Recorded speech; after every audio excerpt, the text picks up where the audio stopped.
نیت لغوی طور پر دل کے پختہ ارادے کو کہا جاتا ہے اور شرعاً عبادت کے ارادے کو نیت کہا جاتا ہے۔ اللہ تبارک و تعالیٰ قرآن مجید میں ارشاد فرماتا ہے وَمَنْ أَرَادَ الْآخِرَةَ وَسَعَى لَهَا سَعْيَهَا وَهُوَ مُؤْمِنٌ فَأُولَٰئِكَ كَانَ سَعْيُهُمْ مَشْكُورًا۔ اللہ تبارک و تعالیٰ فرماتا ہے اور جو آخرت چاہے اور اس کی سی کوشش کرے اور ہو ایمان والا تو انہی کی کوشش ٹھکانے لگے۔ پہلے یہ بات غور طلب ہے کہ اس آیت کریمہ میں اللہ تعالیٰ نے جو ارشاد فرمایا ہے اس میں سے ہمیں 3 نکات بڑے اہم واضح نظر آ رہے ہیں۔ پہلا یہ کہ جو بندہ نیت کرنے جا رہا ہے اس کو آخرت کا لحاظ رکھنا چاہیے اور جو آخرت کو چاہے، اور دوسرا یہ کہ اس کی سی کوشش کرے، یعنی اب نیت تو کر لی ہے لیکن عمل بھی کر کے دکھائے۔ ایک بندہ ہے خالی بیٹھ کے نہیں، نیت تو کر لیتا ہے لیکن عمل کوئی نہیں کرتا، تو یہ تو بہتر نہیں ہے۔ نیت کرنا اگرچہ بہتر ہے لیکن وہ عمل نہ کرنا یہ اچھا نہیں ہے۔ اور نیت کہتی سچائی کو ہے، اگر جھوٹی نیت ہے تو اس کا ثواب تو ہے ہی نہیں کہ میں نے کام نہیں کرنا بس ارادہ کر لیتا ہوں، تو یہ تو جھوٹ ہو گیا۔ اور سچی نیت یہ ہے کہ پختہ ارادہ ہو کہ ہاں میں نے یہ کام کرنا ہے، تو وہ نیت سچی ہوتی ہے، اس پر نیکیاں بھی ملتی ہیں۔ اور تیسری بڑی اہم بات آیت مبارکہ میں بیان کی گئی کہ ایمان والا ہو، تو ایمان بڑا لازمی ہے۔ کتنا بھی نیت کا عمل ہو، ظاہری عمل ہو، جتنے بھی اعمال ہم بجا لاتے ہیں ان سب کا فائدہ تب ملے گا جب ہم ایمان والے ہوں گے۔ حضور علیہ السلام کی احادیث مبارکہ بھی نیت کے موضوع پر کافی ساری ہیں۔ حضور فرماتے ہیں کہ اعمال کا دار و مدار نیتوں پر ہے اور ہر شخص کے لیے وہی ہے جس کی وہ نیت کرتا ہے۔ دوسری حدیث مبارکہ میں حضور فرماتے ہیں کہ مومن کی نیت اس کے عمل سے بہتر ہے۔ تیسری جگہ حضور فرماتے ہیں کہ اچھی نیت بندے کو جنت میں داخل کر دیتی ہے۔ بندہ کوئی اتنا بڑا اہم کام کرنے جا رہا تھا، اس نے صرف اس کام کی نیت پختہ کر لی تھی لیکن وہ کام نہیں کر پایا، اس سے پہلے اس کا انتقال ہو گیا، تو اس نیت کے بدلے وہ جنت میں جا سکتا ہے۔ تو نیت کے کئی احکامات ہیں۔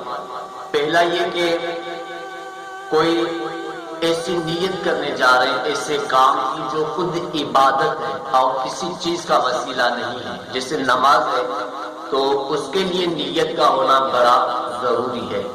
اور دوسری ایسی چیز ہو جو خود تو بذات خود عبادت نہ ہو لیکن کسی عبادت کا وسیلہ ہو، جیسے ہم وضو کرتے ہیں تو وضو وسیلہ ہوتا ہے نماز کا، کہ نماز بغیر وضو کے نہیں ہوگی، یا تو وضو کو ہم وسیلہ بنا رہے ہیں قرآن کی تلاوت کا، تو اس وضو کے لیے نیت کرنا جو ہے یہ سنت ہے۔ اور تیسری بات یہ کہ جتنے بھی اچھے کام ہم کرتے ہیں، دنیا کے اندر کھانا کھاتے ہیں، پیتے ہیں، سوتے ہیں، اور دنیا کے کئی کام ہوتے ہیں جو ہم کرتے رہتے ہیں، تو ان میں اچھی نیت کرنا یہ مستحب ہے۔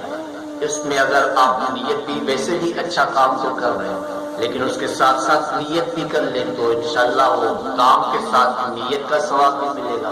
اگر کام تک آپ نہ پہنچ سکے اور کام کو پائے تکمیل تک نہ پہنچا سکے تو نیت کا ثواب تو آپ کا نہیں جائے گا۔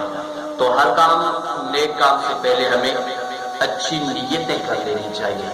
جسے ہو سکتا ہے بندہ جہاں پہ کھانا کھاتا ہے تو وہاں پہ پمفلیٹ لگا لیتا کہ اس کو یاد آ جائے کہ کھانا کھانے سے پہلے میں نے یہ نیتیں کرنی ہے۔ اور گاڑی میں سفر کرتا ہے تو اس کی گاڑی میں دعائے سفر لگی ہونی چاہیے، اور پہلے سے اس کی نیت ہو کہ میں گاڑی میں بیٹھوں گا تو سفر کی دعا پڑھوں گا، انشاءاللہ اس سے عافیت ہوگی، خیریت ہوگی، فائدہ ہوگا۔ اور جو بھی کام کرنے ہم جاتے ہیں اس سے پہلے ہم اچھی نیت ضرور کر لیں، تو انشاءاللہ جہاں کام کا ثواب ہمیں ملے گا وہاں پر نیت کا ثواب ہو سکتا ہے کہ کام سے بھی زیادہ فائدہ دے۔ تو نیت رب کی رضا حاصل کرنے کی ہو۔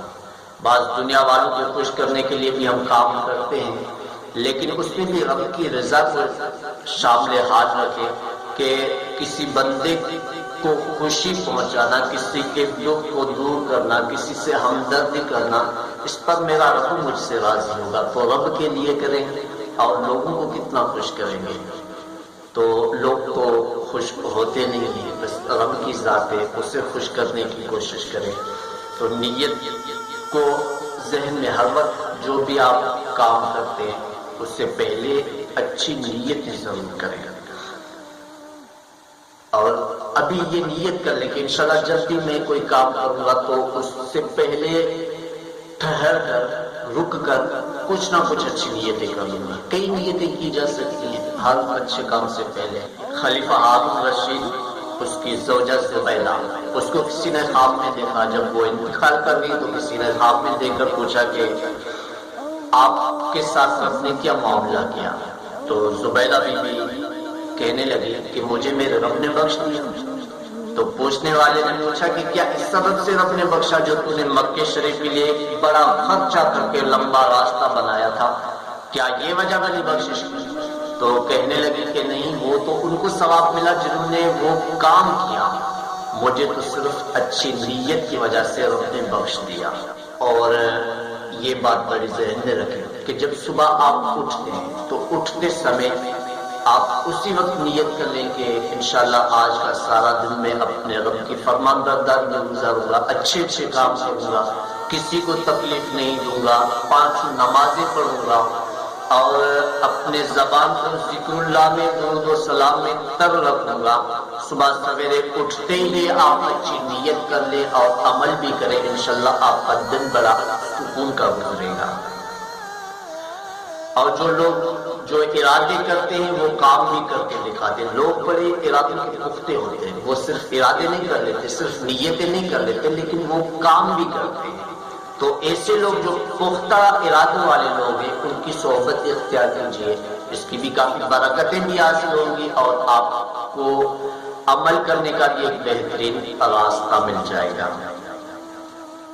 اور نیت کے متعلق کتب و رسائل ان کا بھی مطالعہ جاری رکھیں۔ اور یہ بڑی اچھی بات ہے کہ نیتیں لکھ لیں اپنے پاس، جو آپ ریگولر روزانہ کے طور پہ کام کرتے ہیں اس کی نیتیں آپ کو اگر حاضر ذہن نہیں ہے تو اس کی نیتیں لکھ لیں، اور جب بھی کوئی کام کرنے لگے تو اس سے پہلے موبائل اسکرین پہ نیتیں ہوں یا لکھی ہوئی نیتیں ہوں، ان کو دیکھ لیں اور نیتیں کر لیں، اس کے بعد وہ کام کریں تو انشاءاللہ اس کا مزہ ڈبل آئے گا۔ جہاں پر اچھی نیت کرنے کا بہت بڑا ثواب ہے، وہاں پر بدنیتی کے بہت بڑے نقصانات ہیں، اور یہ دنیا میں بھی نقصان ملتے ہیں اور آخرت میں بھی اس کے نقصان جو ہیں وہ ملتے ہیں۔ بندہ سمجھتا ہے کہ یار نیت پہ گناہ تو نہیں ملتا، اگر کوئی نعوذ باللہ غلط سوچتا ہے، غلط نیت کرتا ہے تو اس پہ گناہ تو نہیں ہے، لیکن اس سے آپ کی زندگی پر بڑا اثر ہوتا ہے۔ اور مجھے پتا بندہ جب کوئی بات سوچتا رہتا ہے، کوئی نیت کرتا رہتا ہے، وہ کام نہیں کرتا، لیکن ایک دن مجبور ہو کر اپنی ذہنیت کے مطابق اس کو وہ کام کرنا پڑے گا۔ تو ایسی چیزیں نہ دیکھیں جن کے وجہ سے ذہن خراب ہو اور ارادے جو ہیں وہ خراب ہو، تو ایسی صحبت سے، ایسے لوگوں سے خود کو دور رکھیں، اپنی ذہنیت کو صاف اور ستھرا رکھیں اور پاکائی کا لحاظ رکھیں، اس کی برکتیں ہوں گی۔ ایک شخص تھا جس کا نام ابن مقلہ، یہ شخص بڑا اپنے فن میں جو ماہر تھا اور بڑا مشہور ہو گیا تھا۔ تو وقت کے بادشاہ کو جب پتہ چلا تو وہ بادشاہ جب اس سے ملا، بادشاہ کو بہت خوشی ہوئی، وہ بادشاہ نے اس کو اپنا وزیر مقرر کر دیا۔ سلسلہ چلتا رہا، کچھ عرصے کے بعد ابن مقلہ اس کی نیت میں خرابی آ گئی، اس نے جو بادشاہ کی بادشاہی دیکھی تو حکومت کی لالچ نے اس کو پکڑ لیا، اور وہ اس طرح کے بہانے بنانے لگا اور اس طرح کی تنظیمیں جوڑنے لگا جو بادشاہ کی بادشاہی کے لیے نقصان کار تھی۔ تو بادشاہ کو جب پتہ چلا تو بادشاہ نے ابن مقلہ کو بلایا اور اس کو قید میں ڈلوا دیا، اور کچھ عرصے کے بعد اس پر رحم کر کے بادشاہ نے اس کو آزاد کر دیا، لیکن کچھ عرصے کے بعد کیونکہ وہ مجبور تھا، پہلے وہ ارادے نیتیں اس نے کی ہوئی تھی تو اس کا پریکٹس تھا، تو برائی بھی بندے کا تو پریکٹس ہونا ہی نہیں چاہیے، کیونکہ یہ نیکی کے بدلے برائی آسان لگتی ہے۔ تو جب دوبارہ اس کی نیت خراب ہوئی تو بادشاہ نے اس کو بلایا، قید میں تو ڈروایا لیکن اس سے پہلے اس کے ہاتھ کٹوا دیے، تو یہ بدنیتی کی سزا اس نے جو بھگتی۔ تو دنیا میں بھی بعض اوقات بدنیتی کے، بد ارادوں کے، بد اعمالوں کے ہمیں سزائیں بھگتنی پڑتی ہیں، اور آخرت میں تو خود غور کرے کہ رب تو قہار بھی ہے، جہاں رب رحیم ہے تو قہار بھی ہے، ایسے کام کیوں کریں کہ رب کا ہم پر عذاب آئے۔